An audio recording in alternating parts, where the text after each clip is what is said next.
Rancher Dan here, and I have an update from the carburetor rebuild where I stopped and said I was waiting on a new camera.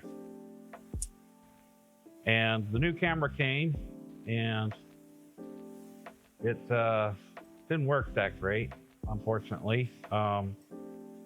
This wouldn't put out a good picture, and I tried all the settings and couldn't get it to work, and got back with the seller, and he graciously agreed to refund me my money.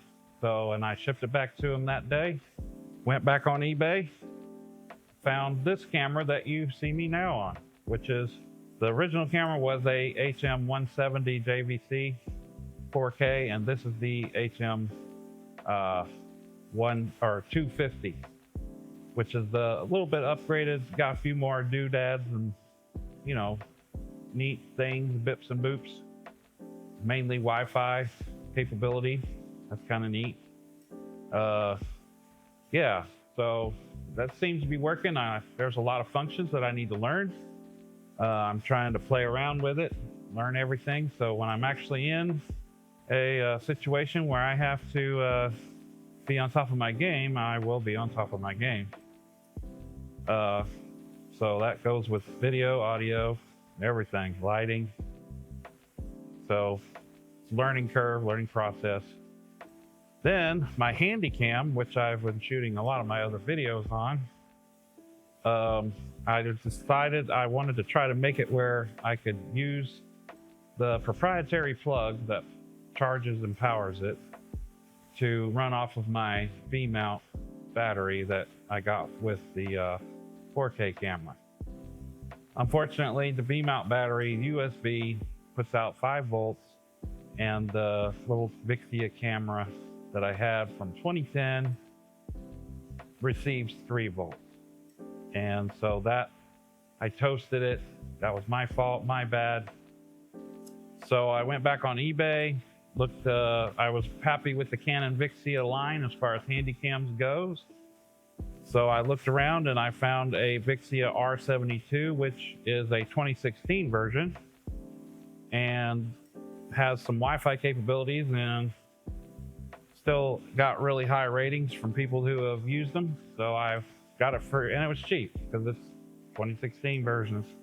Electronic age, that's dinosaur almost. But it still shoots in 1080p, really nice picture.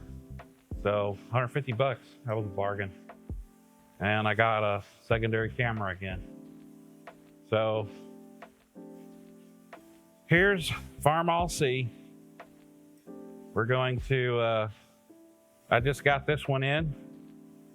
A friend of mine that has the carburetors brought it, said he got it cheap, and said that it was running. They were using it with the shredder that came with it, but it had a generator issue, which this has a Magneto style distributor on there, so you don't really necessary to have a battery or a alternator, but if you have a battery, obviously you can't charge it without an alternator or generator.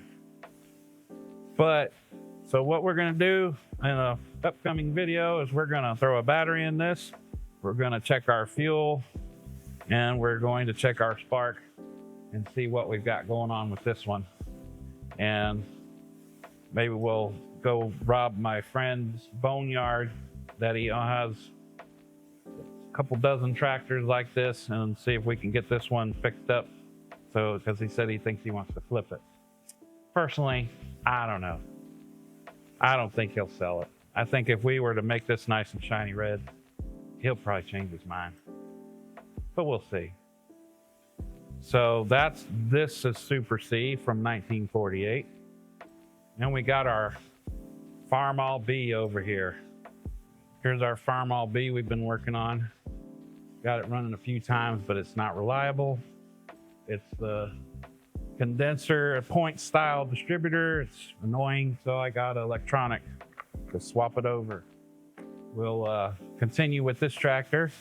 We'll put the electronic ignition in it, see if we can get this thing cranking reliably. Once that is accomplished, then we'll start taking the sheet metal off, and I'll tell the owner of this tractor we're gonna paint it. And then eventually we'll put some tires on it and see how far we go with this tractor. So that's pretty much the update. Just wanted to let y'all know. Haven't forgot about you. It's Christmas season, so we've been busy. My wife has a lot of things going on. I've been helping her. Been trying to use this new camera to learn how to do things. Learn how to use lav microphones with it and get the sound right. Got some other neat things that came with the camera in the case. A Zoom audio recorder, which I really like. I'm investing in more Zoom audio recording products because you can buy the older stuff cheap on eBay and it sounds really good. And I'm gonna make these videos sound good, and then I'm gonna try to expand into other genres of videos and maybe do some interviews and documentaries. Just kind of do a mishmash of stuff on this channel. But I also will stick to the old tinkering with tractors and mechanical things. So thanks for watching. This is Rancher Dan, and we'll see you on the next video.